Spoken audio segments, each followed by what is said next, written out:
Space की खामोशी को हम अक्सर एक वैक्यूम समझते हैं, एक ऐसी जगह जहाँ कुछ भी नहीं है।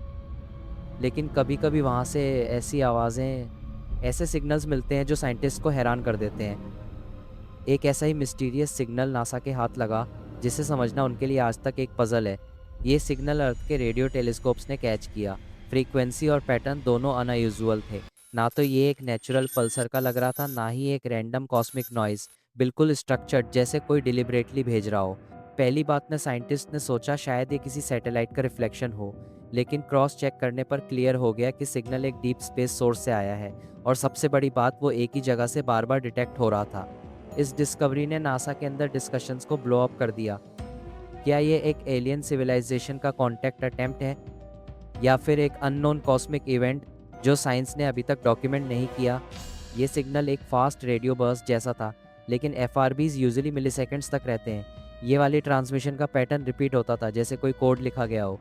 साइंटिस्ट कहते हैं ये रैंडमनेस नहीं लगती। नासा ने इसको डिकोड करने की कोशिश की। सिग्नल का वेवफॉर्म एनालाइज किया गया, फ्रीक्वेंसी शिफ्ट्स को नोट किया गया, लेकिन कोई रिकॉग्नाइजेबल लैंग्वेज या डेटा समझ नहीं आया।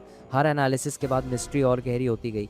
बात करेंगे डेटा पास आने की। एनालाइजेबल लैंग्वेज और एनालाइजेबल लैंग्वेज भी बेसिक तरीके सिग्नल के साथ करेगी कि एनालाइजेबल लैंग्वेज या नोट एंड बी इसको नोट करेगी। इसकी बात देखी, इसको नोट एंड मेन पर क्या करेगी। एनालाइजेबल लैंग्वेज पब्लिक के सामने सिर्फ लिमिटेड इन्फॉर्मेशन रखी गई, क्योंकि अगर इसको एलियन ओरिजिन का लेबल दिया जाता तो पैनिक और मीडिया फ्रेंजी हो जाता। ऑफिशियली नासा ने इसे अनएक्सप्लेन्ड एनोमली कहा, लेकिन इनसाइडर्स और स्पेस एंथुसियास्ट्स का मानना है कि नासा और भी ज़्यादा जानता है। रेडिट और फोरम्स पर स्पेकुलेशन चली कि शायद ये एक बीकन है, एक कॉस्मिक लाइट हाउस जो एक एडवांस्ड सिविलाइजेशन छोड़ गई है। दूसरे साइंटिस्ट कहते हैं शायद ये एक न्यूट्रॉन स्टार या ब्लैक होल के इंटरेक्शन का रिजल्ट है। लेकिन प्रॉब्लम ये है कि अब तक कोई नॉन एस्ट्रोफिजिकल मॉडल इस सिग्नल को एक्सप्लेन नहीं कर सका।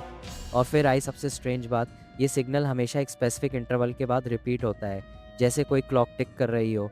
यूनिवर्स की रैंडम एनर्जी ऐसे बिहेव नहीं करती। ये एक डिलिबरेट डिज़ाइन लगता है। कुछ रिसर्चर्स ने इसको वाओ सिग्नल पार्ट 2 कहा। 1977 में ओहायो टेलीस्कोप ने भी एक अननोन स्पेस सिग्नल पकड़ा था जो कभी रिपीट नहीं हुआ। लेकिन ये नासा वाला केस अलग है, क्योंकि ये बार बार आ रहा है। आज तक इसकी जगह डीप स्पेस में पिन पॉइंट की गई है, लेकिन वहाँ कोई स्टार सिस्टम या प्लेनेट नहीं मिला जो हैबिटेबल हो। मतलब सोर्स एक ऐसी लोकेशन से आ रहा है जो थ्योरेटिकली एम्प्टी है। अगर ये एक एलियन सिविलाइजेशन का सिग्नल है, तो सवाल बनता है वो हमसे क्या कहना चाहते हैं।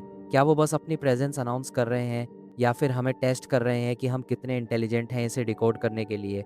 नासा अभी भी रेगुलरली उस जगह को ऑब्जर्व करता है। सिग्नल कभी स्ट्रांग होता है, कभी फेंट, लेकिन अभी तक वैनिश नहीं हुआ। मतलब मिस्ट्री अभी भी अलाइव है, और आंसर किसी के पास नहीं। ये स्ट्रेंज सिग्नल एक रिमाइंडर है कि यूनिवर्स हमसे कहीं ज़्यादा बड़ा और कॉम्प्लेक्स है।